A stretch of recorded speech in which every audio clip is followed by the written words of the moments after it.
बहुत स्वागत है आपका वीके न्यूज में। मैं हूं आपके साथ नदीम अहमद। भारत की कफ सिरप चर्चा में है और चर्चा में आने की वजह है गांबिया में हुई 66 बच्चों की मौत। दरअसल गांबिया में जिन बच्चों की मौत हुई है उनका कनेक्शन कफ सिरप से बताया जा रहा है।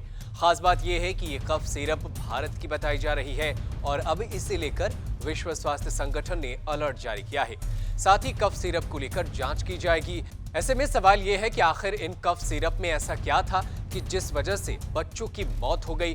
तो जानते हैं कि आखिर कफ सिरप में क्या मिला था और अभी इस भारतीय कफ सिरप को लेकर क्या जानकारी सामने आई है। साथ ही जानते हैं कि क्या पहले भी इस तरह के केस सामने आ चुके हैं और अगर आए हैं तो उस वक्त क्या निकल कर सामने आई।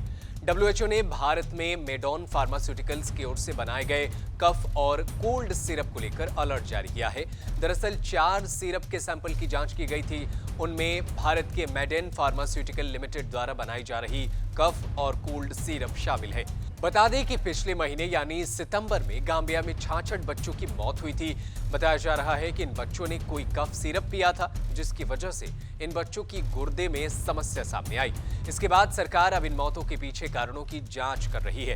WHO की ओर से दी गई रिपोर्ट में सामने आया कि मेडेन फार्मास्यूटिकल्स के कफ और कोल्ड सिरप में जरूरत से ज्यादा डाइथिलीन ग्लाइकोल और एथिलीन ग्लाइकोल की मात्रा पाई गई है, जिसे स्वीकार नहीं किया जा सकता। बताया जा रहा है कि यह सिरप ही गांबिया में बच्चों ने पी थी। और अब बात करते हैं उन पदार्थों की जो कफ सिरप में अधिकता में पाए गए हैं। डाइथिलीन ग्लाइकोल एक तरह का केमिकल है जो कई दवाओं के साथ अन्य प्रोडक्ट में भी इस्तेमाल किया जाता है। इसकी अधिकता और इसकी मात्रा में संयमिता डोज ना होने से यह जहर का काम करता है। इसे इम्यून सिस्टम से लेकर किडनी पर काफी असर पड़ता है।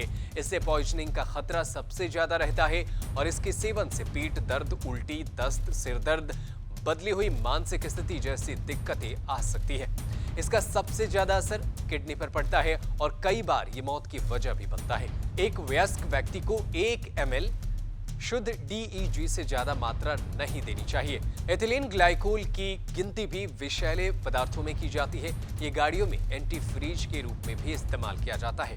इसके सबसे ज्यादा इस्तेमाल फ्रीजिंग को लेकर किया जाता है, लेकिन इसका ज्यादा मात्रा में सेवन मौत का कारण हो सकता है। ये एथिलीन ऑक्साइड से प्राप्त होता है जो एथिलीन से ही तैयार होता है। ऐसे में सवाल यह है कि अगर भारतीय फार्मास्यूटिकल कंपनी की जांच में आरोप सत्य साबित हो जाते हैं तो अफ्रीकी देशों में भारत की दवाइयों की बिक्री पर क्या इसका असर पड़ेगा। ऐसे में ये बड़ा खतरा भारतीय कंपनियों के लिए भी है, लेकिन बच्चों की मौत भी एक गंभीर मसला है जिसे लेकर के WHO भी गंभीर है। देखना होगा कि इस पूरे मसले पर दुनिया और अफ्रीकी देश क्या फैसला करते हैं। इस पूरी खबर पर क्या है आपकी राय, हमें कमेंट करके जरूर बताएं। देश दुनिया की तमाम बड़ी खबरों को देखने के लिए बने रहें वीके न्यूज के साथ।